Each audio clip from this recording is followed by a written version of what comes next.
Assalamualaikum warahmatullahi wabarakatuh. Perkenalkan, nama saya Muhammad Toy Haryanto. Di sini saya akan mempresentasikan hasil analisa saya mengenai dataset yang saya pilih, yaitu adalah population growth.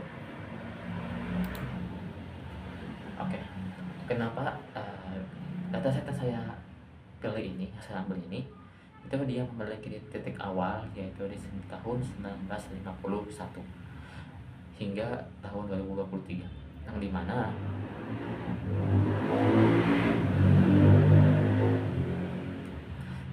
pada tahun 1951 itu populasi dunia di dataset tersebut itu masih sekitar 2 miliar jiwa. Dan pada tahun 2023 dataset tersebut mencatat ada sekitar 8 miliar jiwa di tahun 2023. Nah, pada dataset tersebut saya akan mencari statistik dasar yang dimana terdiri dari median, dan juga standar deviasi. Kemudian saya akan mencari regresi linearnya serta visualisasi pada datasetnya, supaya mudah untuk kita nanti membuat kesimpulannya. Nah, lanjut di sini kenapa saya memilih dataset tersebut. Sebenarnya cukup simpel, yang dimana pertumbuhan yang selalu meningkat dengan stabil. Jadi pertumbuhan itu di dataset ini, setelah saya analisis, ternyata datanya itu relatif stabil buat kenaikannya. Jadi tidak ada di satu tahun dia naik sangat tinggi dan tidak ada penurunan gitu loh, penurunan tiba-tiba. Kemudian dengan pertumbuhan yang stabil itu, yang relatif stabilnya itu, mudah menjadi dataset tersebut sedikit mudah untuk dianalisis seperti itu. Nah, berikut di sini ada hasil statistik dasarnya, dan dimana untuk nilai rata-rata pertumbuhan populasi itu ada di sekitar 1,61%. Kemudian nilai tengahnya ada di 1,75%, dan juga standar deviasinya itu ada di 0,36%. Kemudian di sini untuk hasil regresi linearnya, di sini kita hanya perlu fokus ke angka yang 79,4241. Itu adalah predik untuk pertumbuhan populasi per tahunnya. Jadi setiap kali tahun itu, jadi dia maksudnya tiap tahun itu dia nambah 79.494.241 jiwa. Kemudian di sini untuk visualisasi dari datasetnya bisa kita lihat kalau yang awalnya itu ada di sekitar 2 miliar jiwa,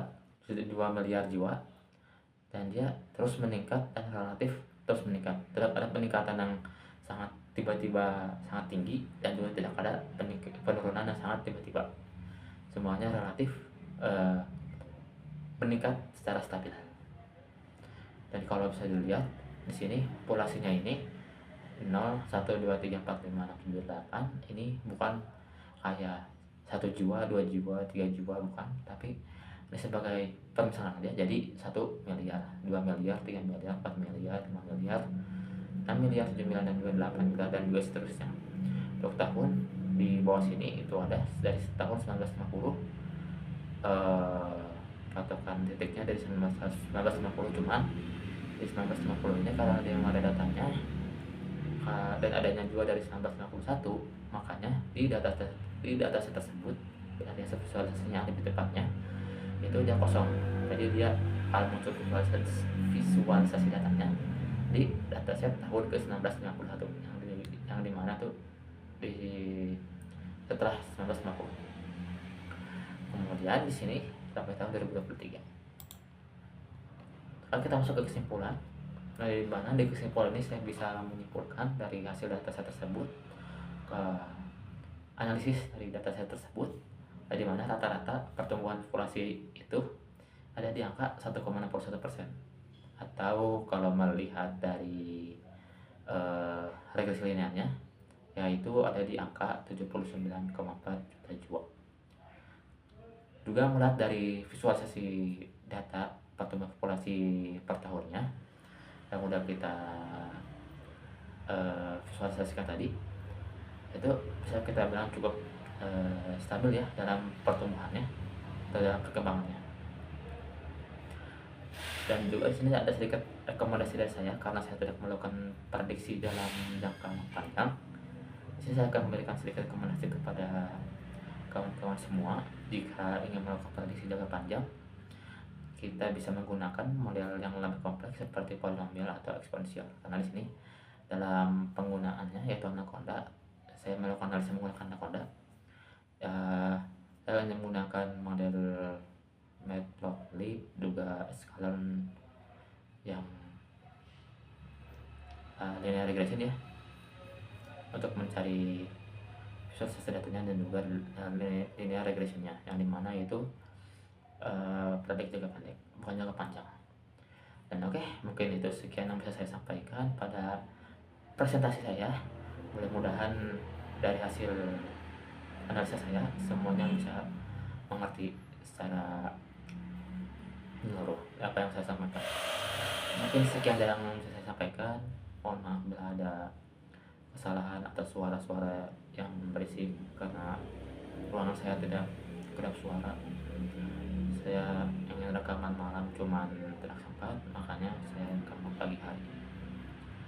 Nah, dimana waktu jam sibuk, makanya sedikit berisik. Oke, mungkin sekian dari saya.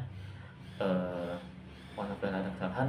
Wassalamualaikum warahmatullahi wabarakatuh.